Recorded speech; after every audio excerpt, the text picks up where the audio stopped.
ये आज संविधान मान स्तंभ जो समाजवादी पार्टी में स्थापित किया गया है, हमारी समाजवादी पार्टी के जितने भी कार्यालय होंगे और महानगर के कार्यालय में भी इसी तरह का आयोजन समाजवादी पार्टी के कार्यकर्ता नेता मिलकर के करेंगे।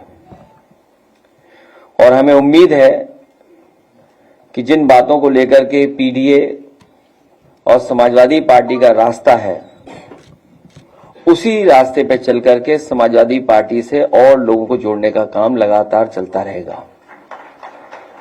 समाजवादी पार्टी इकलौती पार्टी है जो हमारे संविधान में सिद्धांत के रूप में समाजवाद शब्द है, वो केवल इकलौती समाजवादी पार्टी में वो नाम आता है। जहां आज संविधान मान स्तंभ की स्थापना हो रही है, वहीं आज हम कारगिल विजय दिवस के तमाम हमारे वीर शहीदों को भी याद करते हैं। मैं उनको भी नमन करता हूं। मैं सभी लोगों का बहुत बहुत धन्यवाद देता हूं।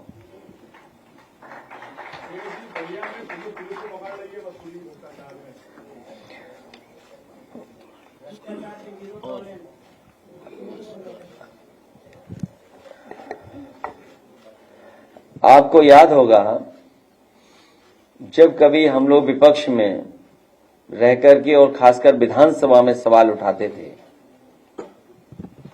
तो प्रदेश की सरकार ये दावा करती थी और न जाने कहां से आंकड़े लेकर के आते थे और ये कहते थे कि उनके जीरो टॉलरेंस की पॉलिसी है, खास करके करप्शन को लेकर के जीरो टॉलरेंस की बात करना। लॉ एंड ऑर्डर के सवाल पर सरकार ने तमाम बार दावा किया है, न केवल खुद कहा बल्कि संस्थाएं लगाई अपने नैरेटिव को, परसेप्शन को बदलने के लिए। और जीरो टॉलरेंस की पॉलिसी पे सरकार लगातार दावा करती रही है। और जिस तरीके से लगातार हम लोग सुन रहे हैं सरकार के विधायक क्या कह रहे हैं, उनके ही अपने नेता ये कह रहे हैं कि उन्होंने जीवन काल में, उन्होंने अपने पूरे राजनीतिक जीवन काल में ऐसा भ्रष्टाचार नहीं देखा होगा जो इस सरकार में चल रहा है। और एक बार इसी प्रेस कॉन्फ्रेंस में जब हम और आप लोग बैठे थे, तो जो प्रेस में छपा था उसी का जिक्र करके मैंने कहा था कि मुख्यमंत्री खुद स्वीकार कर रहे हैं कि कई विभागों में बड़े पैमाने पर दलाली चल रही है। और ये जब बात कही गई थी तो आप जानते होंगे पलट करके क्या बात रखी गई थी। और आज जो हमारे साथी ये सवाल उठा रहे हैं बलिया का लेकर के, आपको जानकारी होगी कि समाजवादी पार्टी के विधायक संग्राम सिंह, उन्होंने विधानसभा में इस बात को रखा था। तो ये एक जगह के भ्रष्टाचार का तो खुलासा हुआ है। उत्तर प्रदेश के न जाने किस किस कोने में कितने बड़े पैमाने पर भ्रष्टाचार चल रहा है। और जो लोग ये होर्डिंग भी पढ़ेंगे या जो हेडलाइन अखबारों में छपी है, बड़ी मुश्किल से ऐसी हेडलाइन अखबारों में मिलती है, पुलिस ही डाकू, बड़ी मुश्किल से अखबारों की हेडलाइन ये मिलती है, पुलिस ही डाकू हर दिन 15 लाख वसूल रही है। सोचिए आप, अगर अखबार ये मजबूरी में लिख रहा है कि वो परेशान होकर के लिख रहा है, और मुझे ऐसा लग रहा है कि हमारे अखबार के लोग भी अब अपनी जिम्मेदारी निभाने लगे हैं और बहुत जल्दी खुल करके जिम्मेदारी निभाएंगे। हम इसके लिए भी अपने लोगों को, आज जब संविधान मान स्तंभ की स्थापना कर रहे हैं, तो अपने पत्रकार साथियों को इस बात के लिए भी बधाई देते हैं। तो ये एक सड़क, एक जिले का भ्रष्टाचार जो दिखाई दे रहा है, पुलिस को पकड़ रही है, प्रधान सांसद जी के क्षेत्र में पता करिए क्या रहा। क्या ये बात नहीं निकली कि पुलिस क्या कर रही थी? वसूली। और ये जो इनकाउंटर का जो डर दिखाते हैं, हमने और आपने कई बार सोशल मीडिया पे वो वीडियोस देखे हैं जहां पर पुलिस रेट तय कर रही थी कि टांग पे गोली मारी जाएगी तो इतना पैसा देना पड़ेगा। और फिर हम लोगों ने वो भी देखा कि जब बंदूक नहीं चली तो पुलिस ने एनकाउंटर के लिए अपने मुंह से ही ठाए ठाए ठाए कह दिया था, याद होगा आपको। क्या आपने हमने नहीं देखा, सुना? और मुझे याद है नोएडा का पहला फेक इनकाउंटर हुआ था। एक इंस्पेक्टर जिम का जो लौट रहा था, पुलिस ने उस पे गोली चलाई थी। वो आज विकलांग है, वो चल नहीं सकता। अगर सरकार उसी समय न्याय दे देती जब हम लोगों ने सवाल उठाया था, तो आज ये उत्तर प्रदेश की स्थिति नहीं बनती। और ये एक घटना नहीं है करप्शन की, हमने आपने लाइव देखी है चीजें। और ये झांसी के हमारे जिलाध्यक्ष बैठे यहां पर, एक नौजवान कुछ पैसे को लेन देन था पुलिस इंस्पेक्टर के साथ, वो रात में उसको पकड़ करके लेकर के उसकी हत्या की थी, इनकाउंटर किया था उसका फर्जी। एफआईआर नहीं लिखी जा रही थी, कोर्ट ने एफआईआर लिखी। और अखबारों के माध्यम से मैंने पढ़ा था, उसकी परिवार के सदस्यों ने, खासकर उसकी पत्नी ने कहा था कि अगर मुझे न्याय नहीं मिला तो मैं आत्महत्या कर लूंगी। दुख है इस बात का कि उस परिवार को ये सरकार न्याय नहीं दिला पाई, उसकी पत्नी ने आत्महत्या की। मैं कितनी कहानी बताऊं आपको। लखनऊ में भी एक हत्या हुई है, सरनेनगर इलाके में। कौन बचा रहा है सोचो आप। सरकार में बैठे लोग, खासम खास लोग जिनके पास पैसा है, जिनके पास संपर्क है, उस हत्या का खुलासा नहीं होने दे रहे हैं। और जो दोषी हैं उनको नहीं पकड़ने दे रहे हैं। वो लोग बीजेपी के लोग हैं शामिल। मेरे में पूरी फाइल है कि जहां बीजेपी के लोग ही कानून व्यवस्था को बिगाड़ रहे हैं। तो कितनी कहानी बताऊं, ये तो कुछ जगह की कहानी है। और आप याद कीजिए आईपीएस कितने दिन फरार रहा। कानपुर में जो दंगा हुआ था, मैं आपके सामने कह रहा हूं, कभी न कभी जांच होगी, उसकी दोबारा जांच होगी। वहां पर पुलिस ने जिस तरीके से पैसा वसूला है लोगों पर, और खासकर मुसलमान भाइयों से पैसा लिया है, झूठे मुकदमे लगा कर, डर दिखा करके, जब सरकार की जानकारी में आया तो सरकार को अधिकारी हटाना पड़ा। उस अधिकारी ने, उस अधिकारी के साथ मिलकर के लोगों ने करोड़ों रुपए वसूला था। कितनी कहानियां बताएं आपको, भरी पड़ी हैं। और फाइल अभी मुझे लोग देके गए हैं, अगर फाइल का पढ़ दें तो न जाने कितना भ्रष्टाचार दिखाई देगा केवल एक विभाग का। और फिर ये ड्रोन वाला कोई कार्यक्रम चला रहे हैं बीजेपी वाले। ड्रोन उसी से देखेंगे, ऊपर से ही देखेंगे। बताओ, आप अस्पताल जाते हो, ड्रोन की जरूरत है आपको क्या अस्पताल में भीड़ देखने के लिए? लोहिया अस्पताल जाइए, आप सिविल हॉस्पिटल जाइए, पीजीआई आप जाइए, क्या आपको ड्रोन की जरूरत पड़ेगी भीड़ देखने के लिए? आप किसी रेलवे स्टेशन पे चले जाओ, आपको जरूरत पड़ेगी ड्रोन की भीड़ के लिए, देखने के लिए? तो 10 साल रह करके इन्होंने हर व्यवस्था को खराब किया है।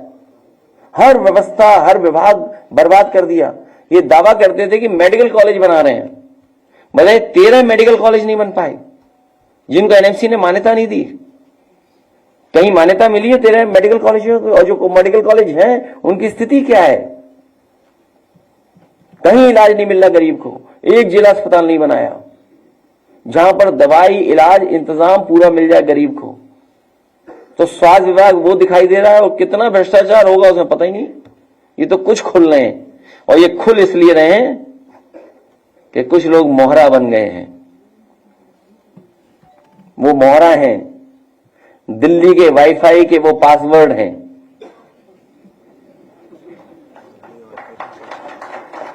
ये नई तरह की टेक्नोलॉजी, तो टेक्नोलॉजी के हिसाब से बोलना पड़ रहा है। आप समझ गए हो कौन मोहरा है? सुनने में आया कि मौर्य जी मोहरा हैं, दिल्ली के वाईफाई के पासवर्ड हैं। अगर दिल्ली वाले किसी से मिलते हैं तो लखनऊ वाले भी मिल रहे हैं किसी से। तो बताओ सरकार चलेगी ऐसे? क्या सरकार चलेगी बताओ? और जिन्होंने बिगाड़ा है सब कुछ, क्या वो लोग ठीक करेंगे? और सबसे गंभीर सवाल मैं आपके सामने रखता हूं। मुझे याद है कि इस प्रदेश के गवर्नर थे, हमें चिट्ठी लिखते थे और अखबार में सरकार को, समाजवादियों को बदनाम करने के लिए जातिवादी का आरोप लगाते थे। बताओ कोई है कहीं कोई जो गिनती करे कौन कहां बैठा है? बताओ मुख्यमंत्री जी कौन है, मुख्य सचिव कौन है, प्रमुख सचिव कौन है गृह, और विभाग में कौन कौन कहां बैठा है? सोचिए आप भी तो थे, कभी कभी उठाते थे सवाल जातिवाद का। तो आप विचार करिए, गंभीर सवाल है। तो यूपी ऐसे नहीं चलेगा। यूपी की जनता को इन्होंने धोखा दिया है। यूपी की जनता का इन्होंने सब कुछ बर्बाद कर दिया। बजट की बात तो लोकसभा में होगी कि यूपी को क्या मिला। हालांकि प्रेस के सामने मैंने कहा कि अगर पूर्वांचल एक्सप्रेसवे में केवल 25 किलोमीटर ये सरकार बना देती तो दिल्ली से भागलपुर तक आप एक्सप्रेसवे पे चले जाते। जिस गांव में जितना बना करके छोड़ दिया हम लोगों ने, उस गांव से आगे 1 इंच जमीन नहीं सरकार ने ली। अगर कोई गाजीपुर का हो तो वो जानता होगा पखनपुरा तक छूट गई थी सड़क, उसके आगे नहीं सड़क जा पाई। तो अगर वो सड़क बन जाती जो पैकेज दे रहे हैं बिहार को, और बिहार की बाढ़ कैसे रुकेगी बिना यूपी की बाढ़ को? 30-40 जिला तो हमारे बाढ़ में प्रभावित हैं। नेपाल से बातचीत किए बिना और यूपी की बाढ़ को रोके बिना बिहार की बाढ़ कैसे रुक जाएगी? यूपी की बाढ़ नहीं रुकेगी। तो इसलिए आप खेल देखिए दिल्ली के वाईफाई के पासवर्ड का। समीक्षा बैठक में नहीं जा रहे दोनों डिप्टी सीएम। नेम प्लेट वाले मामले पर अपने जो फैसला उसको बरकरार रखा है। किसमें? सुप्रीम कोर्ट ने जो नेम प्लेट वाला मामला था सर, दुकानों पे लगाने वाला, उस पर अपना वो मैं कह चुका हूं सर, दोबारा क्या कहना। मैंने तो कहा ना कि ये लोकसभा चुनाव में आखिरी कम्युनल जो इनकी जो कम्युनल जो पॉलिटिक्स थी उसका अंत अगर किसी ने किया तो समाजवादियों ने किया, पीडीए परिवार के लोगों ने किया। ये जो कम्युनल पॉलिटिक्स थी, सांप्रदायिक राजनीति भारतीय जनता पार्टी, उसको अगर किसी ने रोका है और उस राजनीति को अगर किसी ने खत्म किया है तो समाजवादी लोग और पीडीए परिवार के लोगों ने। और हम लोगों पे आरोप लगाते थे कि ये एमवाई पार्टी है, लेकिन मुझे खुशी है कि इस बार पीडीए परिवार ने दोनों एमवाई को हरा दिया। जी मुख्यमंत्री जी की मंगलवार बैठक में दोनों डिप्टी सीएम नहीं गए। और जो देखते नहीं आप, जब दिया आखिरी में फड़फड़ाता है तो ये फड़फड़ा रहे हैं, इसीलिए होर्डिंग लगवा रहे हैं। लेकिन मैं धन्यवाद देता हूं कि सौहार्द में जयते के लिए जो सुप्रीम कोर्ट ने फैसला लिया उसके लिए बहुत धन्यवाद। और सुप्रीम कोर्ट को स्वयं संज्ञान में चीजें ले लेनी चाहिए उत्तर प्रदेश की कुछ गतिविधियों पर। होने वाला है सर। अखिलेश जी दोनों डिप्टी सीएम नहीं गए। एक तो मुख्यमंत्री के कार्यक्रम में आज नहीं गए, कल उनके जो बैठक थी उसमें नहीं गए, और ये दिल्ली तक। क्यों तुम्हें समझ में नहीं आता? मैंने कहा दिल्ली के वाईफाई के ये सब पासवर्ड हैं। गैर मान्यता प्राप्त मदरसों के लिए है आदेश जारी हुआ है कि उसको बंद। क्या चीज? ए रुक जाओ भाई, उधर सुन लें, तुम बड़े पत्रकार हैं। किसका? मुझे लगता है ये विंटर डिस्काउंट तक चलाना पड़ेगा।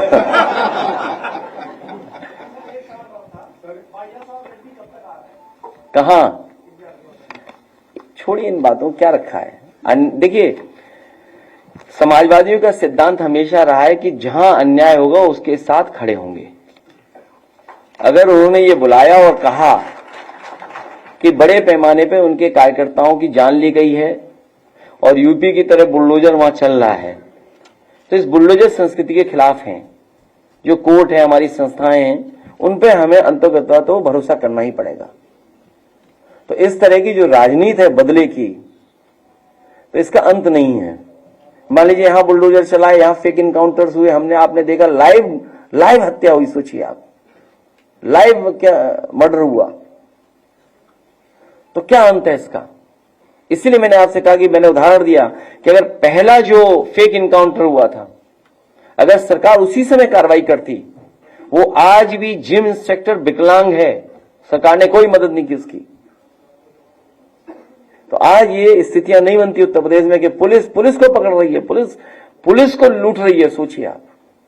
और हमसे बेहतर आप जानते होंगे, हम तो जा ही नहीं पाते किसी कार्यालय या मंत्री से उठने बैठने, आप में से तो बहुत लोग उठते बैठते हैं मंत्री जी के यहाँ, सब तरह कार्यालयों में घूमते हैं, आप जा सकते हैं, तो आपको हमसे ज्यादा भ्रष्टाचार पता है, लेकिन आप बताते नहीं हो। नहीं पता है आपको, ऐसा नहीं है कि आपको नहीं पता है, आपको सबको पता है, और आपको अपने विभाग का भी पता है। सबसे बड़ी बात यह है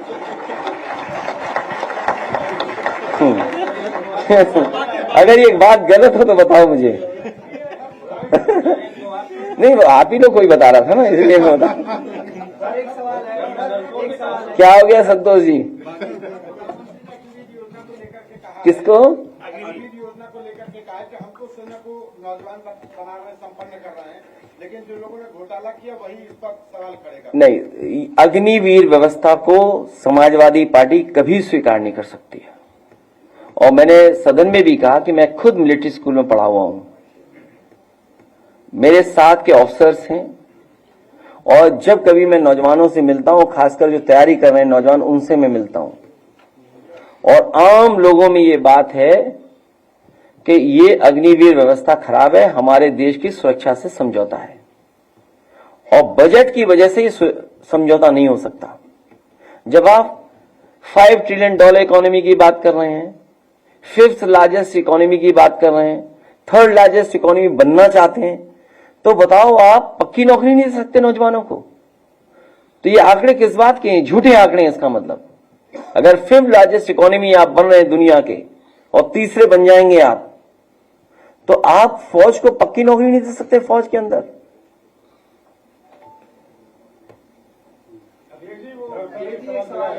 लोकसभा चुनाव के बाद जिस तरह से बीजेपी की सीट कम हुए हैं, तब उनको जो है लगा कि भ्रष्टाचार के जीरो टॉलरेंस को स्टार्ट करना चाहिए, क्या ऐसा लगता है क्या? मेरे से ज्यादा आप जानते हो कितने परेशान है भाजपा के लोग, उन्हें समझ में नहीं आ रहा कि क्या मुद्दा उठाएं।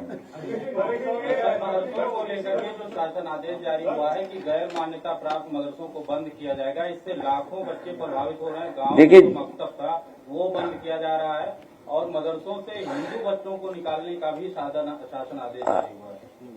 मदरसों में पढ़ाई अच्छी हो, और अपने जो उनका बोर्ड है उसके हिसाब से जो उनकी व्यवस्था थी, उस पे सरकार को बहुत ज्यादा हस्तक्षेप नहीं करना चाहिए। और सरकार इसलिए हस्तक्षेप कर रही है मदरसों पे क्योंकि उन्हें बोर्ड का और परसेप्शन बनाना है। समाजवादी लोग आएंगे तो मदरसों को मॉडर्नाइज करने का काम और उनको सुविधा देने का काम होगा पढ़ाई को लेकर के।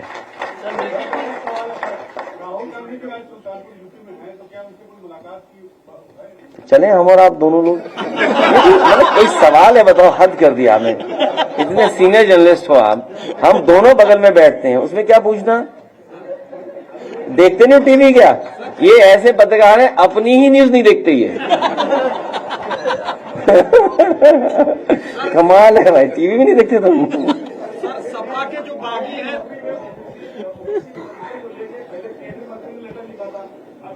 देखिए ये जो नए, इसीलिए जरूरी था ये संविधान मान स्तंभ, क्योंकि ये हमें जो हमारे पिछड़े लोग हैं जिनको अधिकार नहीं मिल रहा है, या जो गैर बराबरी की लड़ाई है, जो संपन्न बनाने का आंदोलन रहा, तो ये गैर बराबरी बढ़ रही है और संपन्न लोग नहीं हो पा रहे हैं, तो उस लड़ाई को और मजबूत बनाना है हम लोगों को। वो इसलिए लिख रहे हैं कि वो दोनों पाले में रहना चाहते हैं कि यहां भी बदनाम न हो, ये भी बात चलती रहे। और आरक्षण की जो मूल भावना थी उससे खिलवाड़ हुई है। मूल भावना से अब कंपटीशन खत्म कर दिया इस बीजेपी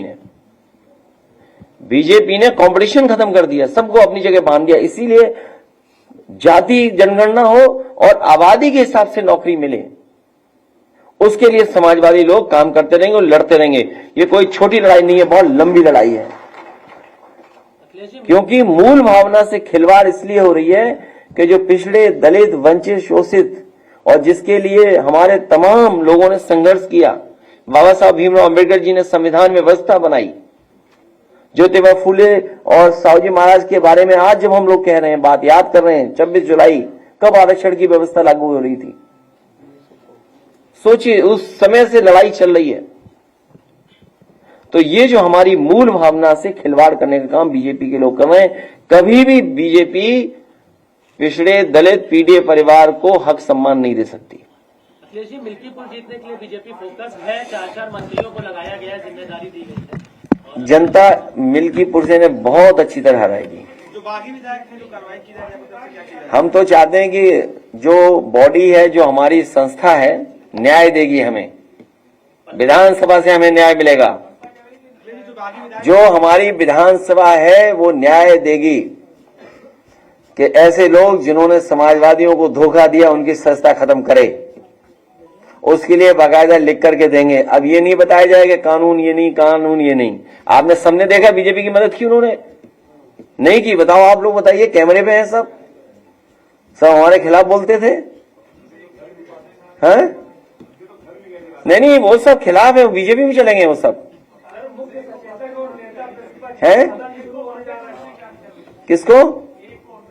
तो ये लोकतंत्र में बेईमानी है। ये तो कह रहे हैं संविधान की धज्जियां उड़ा रहे हैं लोग, मतलब बेईमानों को बनाएंगे उपाध्यक्ष। बताइए आप। सर, मीरापुर सीट को लेकर के आरएलडी कह रही हूँ, कभी समाजवादी पार्टी की सीट थी ही नहीं, और अब मीरापुर की सीट जो है आरएलडी जीत के जाएगी, इस पे आप क्या कहना चाहेंगे? ये कौन दल क्या कह रहा है? छोड़िए इन बातों, कुछ नहीं है। 1902 में हाँ?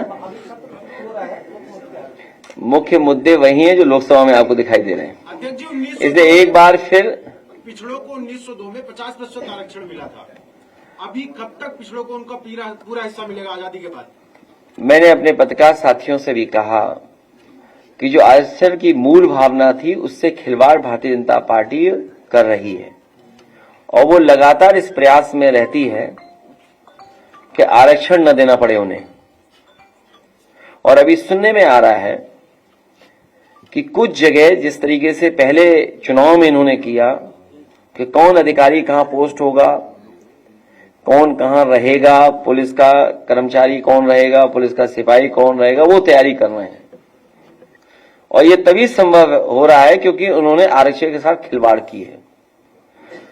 बड़ी लड़ाई है कि जाति जनगणना हो और आबादी के हिसाब से सबको हक सम्मान मिले।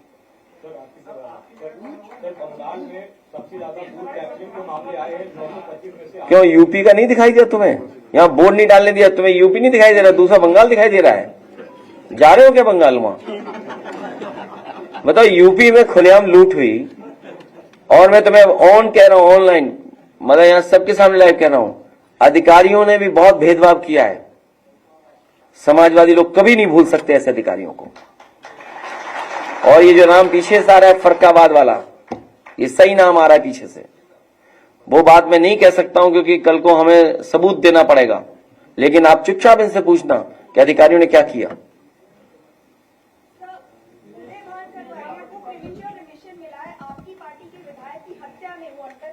इसके लिए कानूनी लड़ाई लड़नी चाहिए, और इसीलिए हम कहते आए हैं, और बहुत से लोग जानते हैं कि संविधान और कानून की धज्जियां बीजेपी उड़ाती है।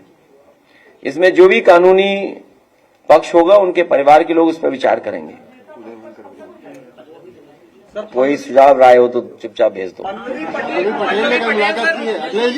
हमारे आशु मलिक जी पार्टी के लिए बहुत काम कर रहे हैं, गाना बनाने का। तो एक हमारे बहुत ही, जिन्होंने हमेशा पार्टी के लिए गाना गाया, मैं कहूंगा आप लोग एक बार वो सुनिए गीत उनके पार्टी का। पल्लवी पटेल जी मुख्यमंत्री से मिल रही हैं लगातार। अच्छा, मुख्यमंत्री से आप मिलाओ, हम मिलाएं, कौन मिलाए? सब जाए मिलने जाओ, क्या मिलेगा वहां? मिलेगा क्या बताओ? कोई सदस्य बना देंगे वो?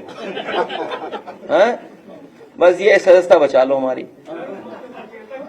चलो उन्हें छोड़ दिया, नहीं माने, पीडीए की परिवार की है तो सदस्यता ना ली जाए उनकी। ये काम मुख्यमंत्री नहीं कर सकते, ये हम ही कर सकते हैं। ये काम मुख्यमंत्री नहीं कर सकते। पीडीए परिवार की आधी आबादी है तो आधी आबादी के खिलाफ हम लोग कार्रवाई नहीं करेंगे।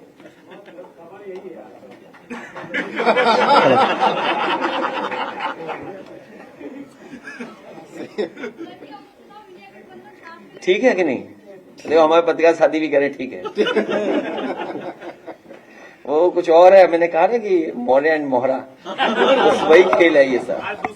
कि अगर कोई नहीं गया तो बैलेंस करने के लिए कुछ चल रहा होगा कुछ।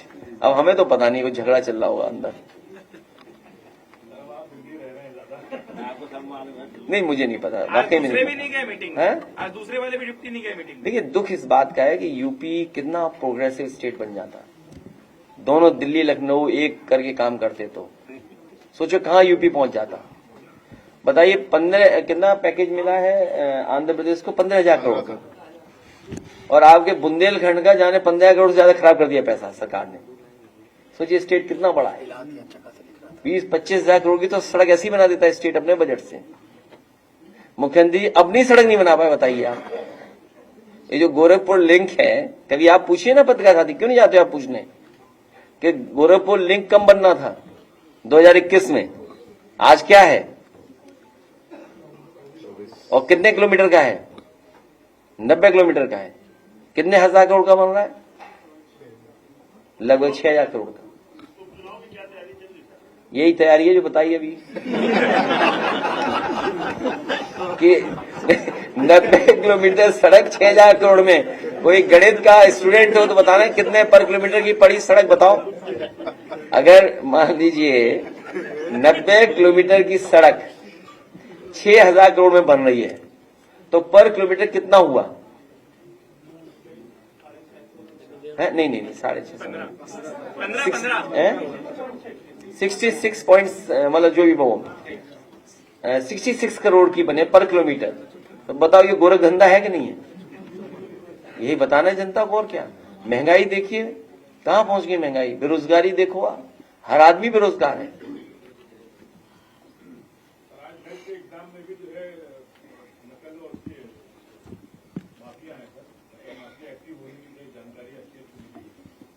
अब वो एसटीएफ जाने और पुलिस जाने। गया था जा चुका है। पता नहीं चला कहाँ चला गया, पता नहीं चल गया। हाँ सर वाला पूछ रहा है। हालांकि मुझे डिटेल जानकारी नहीं है, लेकिन जो मुझे जानकारी मिली है उसके माध्यम से कि सरकार के लोग ही बचा रहे हैं।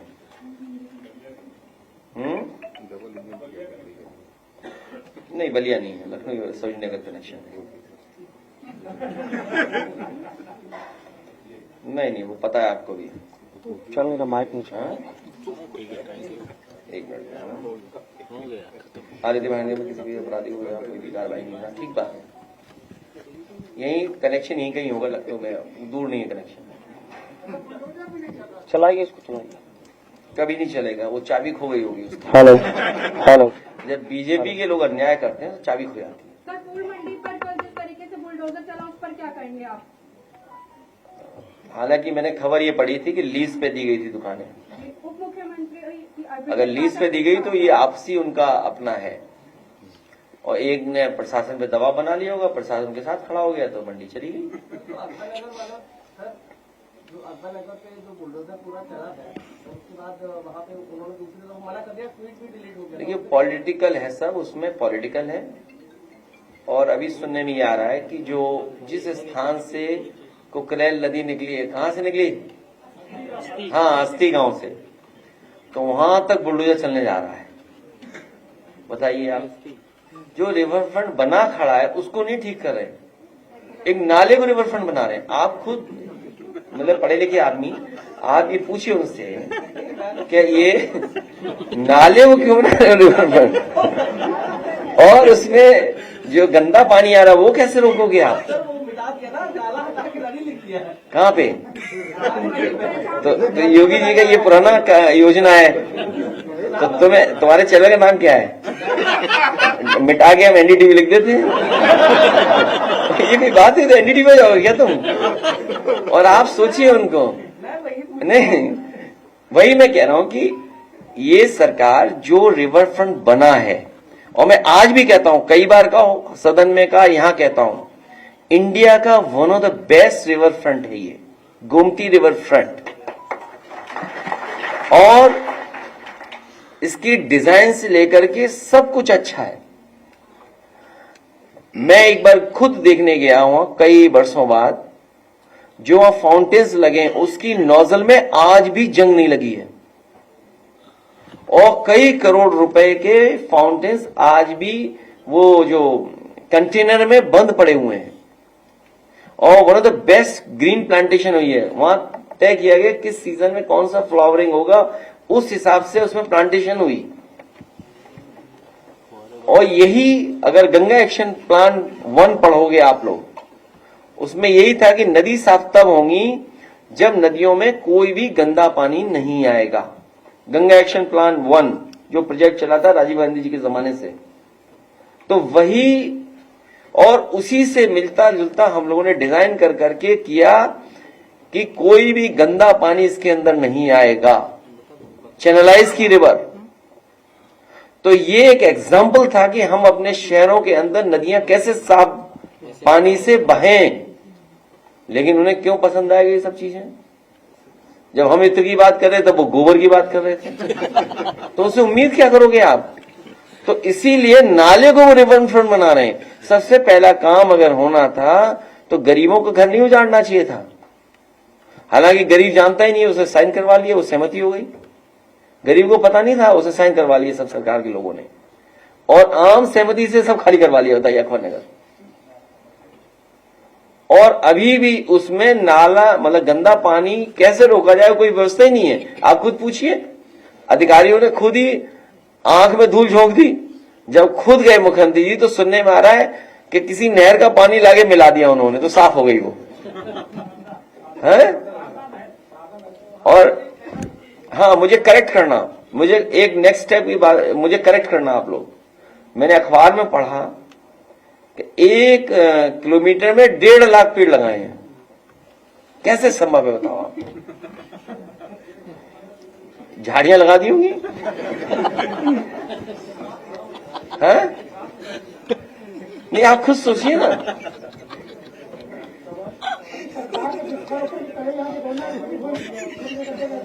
हैदर करनाल के तकरीबन 5 लाख परिवार। क्यों याद दिला रहे हो यार?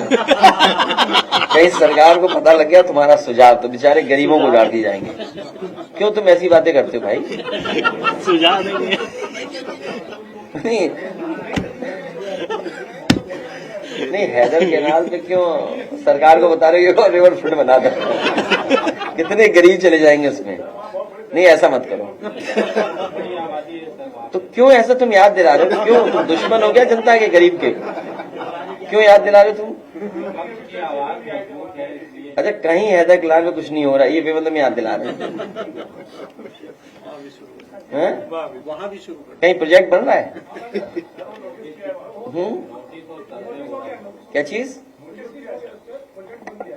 अरे अधिकारी लोग नोटिस ले देते तो पैसा वसूल लें। वो ये मेरी जानकारी में नहीं, मेरी जानकारी में नहीं। हैदर कैनाल तो बहुत लोग गरीब चले जाएंगे हैदर कैनाल में। नहीं, बहुत गरीब लोग होंगे।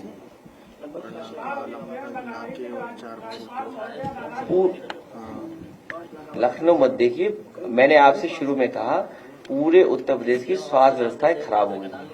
पुलिस का आप बता ही रहे हो, शिक्षा का आप जानते ही हो।